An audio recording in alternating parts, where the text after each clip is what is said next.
పాశ్చాత్య నాగరికతకు అలవాటు పడుతున్న నేటి తరుణంలో మన సంస్కృతి సంప్రదాయాలను నేర్చుకోవడమే కాకుండా 10 మందికి దానిని పంచాలనే సంకల్పంతో ముందడుగు వేస్తోంది. 2 తెలుగు రాష్ట్రాలు ఎక్కడ పోటీలు నిర్వహించినా వ్యక్తిగతంగా హాజరై తన భావాలను చెబుతోంది. విజయవాడలో నిర్వహించిన సప్త సింధులో పాల్గొని కేవలం 5 రోజుల్లో ఒక అద్భుతమైన ఆర్య డిజైన్ రూపొందించి అతిథుల మన్ననలు పొందింది. హైదరాబాద్కు చెందిన తేజస్వితో మా ప్రతినిధి Shyam Kumar face to face. AE foundation అలాగే చూసుకున్నట్లయితే స్కూల్ ఆఫ్ ప్లానింగ్ అలాగే విధంగా చూసుకున్నట్లయితే విశ్వబంధు ట్రస్ట్ ఈ మూడిటి సహకారంతో సప్త సింధు అనే ఒక ప్రత్యేకమైన కార్యక్రమాన్ని విజయవాడలో ఏర్పాటు చేశారు. 2 రోజుల పాటు ఈ కార్యక్రమంలో పాల్గొనేందుకు మొత్తం దక్షిణాది మొత్తం 5 రాష్ట్రాల నుంచి కూడా దాదాపు 250 మంది వరకు కూడా విద్యార్థులు ఈ కార్యక్రమంలో పాల్గొన్నారు. వివిధ కళాశాలతో పాటు కొంతమంది ఈ కార్యక్రమం వివరాలు తెలుసుకుంది కేవలం ఇండివిజువల్గా అంటే ఈ ఆర్కిటెక్చర్కి సంబంధం లేకపోయినప్పటికీ కూడా ఆ యొక్క ఇంట్రెస్ట్తో ఈ కార్యక్రమంలో పాల్గొనేందుకు కూడా హైదరాబాద్ నుంచి కూడా వచ్చారు. దీనికి సంబంధించి ప్రస్తుతం మనం చూడొచ్చు ఆ పాప ఉన్నారు. చెప్పమ్మా నీ పేరెంట్. నమస్కారం అండి, నేను తేజస్వి నా పేరు. చెప్పమ్మా అసలు నువ్వు ఇక్కడ ఎందుకు పార్టిసిపేట్ చేయాలనుకో అంటే నువ్వు ఆర్కిటెక్చర్ చదువుతున్నావు? నేను ఇంటీరియర్ డిజైనింగ్ చదివాను. సో నాది కాన్సెప్ట్ ఏంటి అంటే మన తెలుగు కానీ మన సౌత్ ఇండియన్ ఆర్ట్ ఏదైతే ఉందో ప్రతి ఒక్కరికి తెలవాలి. ఆ గొప్పతనం మన హిందూ ధర్మానికి ఉన్న గొప్పతనం అందరికీ తెలవాలి. ఆ కాన్సెప్ట్తో నేను మన పాత కట్టడాలు ఎలా అయితే ఉంటాయో ఇప్పుడు ఈ కాంక్రీట్ బిల్డింగ్స్ కాకుండా అన్ని ఆ గ్లాస్ బిల్డింగ్స్ కాకుండా ఎంత ట్రెడిషనల్గా ఉంటే అంత బాగుంటుంది, అంత ఆర్టిస్టిక్గా ఉంటుంది. ఆ కళ వేరుగానే ఉంటుంది అసలు మొత్తం. అయితే ఆ కాన్సెప్ట్తో నేను ఒక టెంపుల్ డిజైన్ చేశాను. మీకు టెంపుల్ కాన్సెప్ట్ ఎక్స్ప్లెయిన్ చేస్తాను. ఇక్కడ వచ్చేసి ఇది ఎంట్రన్స్ అండి. ఎంట్రన్స్ నుంచి మనం లోపలికి వస్తే తులసి మొక్క. ఆ తులసి అమ్మవారి గొప్పతనం ఎవరికి ఎక్కడ తెలియదు, ఎక్కడ కనిపించదు కూడా. అంత పెద్దగా ఏ ఆలయంలో కనిపించదు. సో మనం తులసి మొక్కని కూడా అంత గొప్పగా పూజించాలి కాబట్టి తులసి మొక్క పెట్టాం. అక్కడి నుంచి ఇది అంతా కాన్సెప్ట్ మొత్తం ఒక శ్రీచక్రం అమ్మవారి లోటస్ ఉంటుంది కదా, ఆ డిజైన్ నుంచి ఐడియా తీసుకొని ఇలా చేశాను.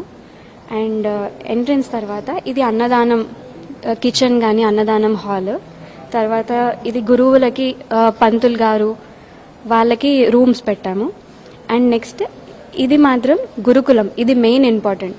ఎందుకు అంటే మన పూజలు చేసే విధానం కానీ చిన్న దేవుడికి ఎలా పూజ చేయాలి, మన శాస్త్ర విద్య ఒకటి ఉంటుంది, శస్త్ర విద్య కూడా ఉంటుంది. ఇవన్నీ ప్రతి ఒక్కరు నేర్చుకోవాలి, ప్రతి ఒక్కరికి తెలవాలి. అది ఎక్కడ మనం నేర్పించాం. ఎంత స్కూల్లో చదువుకున్నా ఆ బుక్స్ చదువుకున్నా ఈ గొప్పతనం ఎవరికి తెలీదు. కాబట్టి అందరికీ తెలవాలని ఆ గుడి నుంచే మనకి చదువు అయిన గుడి నుంచే ఏదైనా గుడి నుంచే రావాలి అనే థాట్తో గురుకులం కూడా పెట్టాం. గురుకులం అండ్ మన ధర్మాన్ని కాపాడేది ఎంత గొప్పగా మనం గౌరవంగా చూసుకుంటాం కాబట్టి ధ్వజం అంత ఇంపార్టెంట్. ఇది ధ్వజం పెట్టాము. నెక్స్ట్ వచ్చేసి గౌశాల కూడా ఆవులు మనకి ప్రతి దానికి ఆవులే ఇంపార్టెంట్ కాబట్టి గౌశాల కంపల్సరీ ఉండాలి. ప్రతి ఇంట్లో ఉంటే కూడా చాలా మంచిది. అలా గౌశాల అయితే కంపల్సరీ టెంపుల్స్లో. నెక్స్ట్ ఇది యాక్చువల్లీ షాప్స్ అండి. షాప్స్ నేను టైం లేకుండా కొంచెం చేయలేదు. బట్ షాప్స్ ఎందుకు అంటే మనం బయట వేరే రిలీజన్స్ నుంచి కాకుండా ఏదైనా మన గుడి నుంచి ఇప్పుడు బియ్యం కానీ దాల్ పప్పు పల్సెస్ ఏమన్నా ఉంటాయి, మళ్ళీ మనం కుండలు చేస్తాం, పాట్స్ ఉంటాయి, అవన్నీ బయట నుంచి కాకుండా మన ధర్మం వాళ్ళతోనే కొనాలి. అండ్ ఎవరికి ఏ అవసరం వచ్చినా గుడికే రావాలి.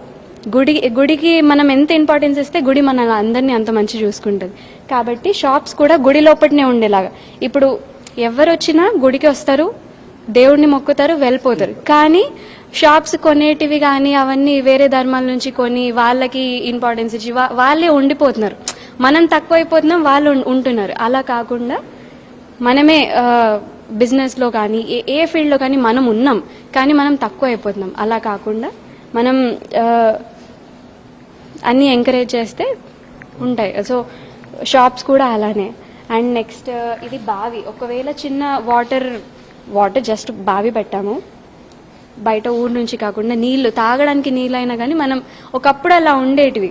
అంత పవిత్రంగా వాటర్ ఎక్కడ దొరకవు గుడిలో కాబట్టి ఆ వాటర్ కూడా చాలా పవిత్రంగా ఉంటాయి. అండ్ నెక్స్ట్ మెయిన్ టెంపుల్ వచ్చేసి మెయిన్ టెంపుల్ మీరు ఇక్కడ నుంచి చూడొచ్చు.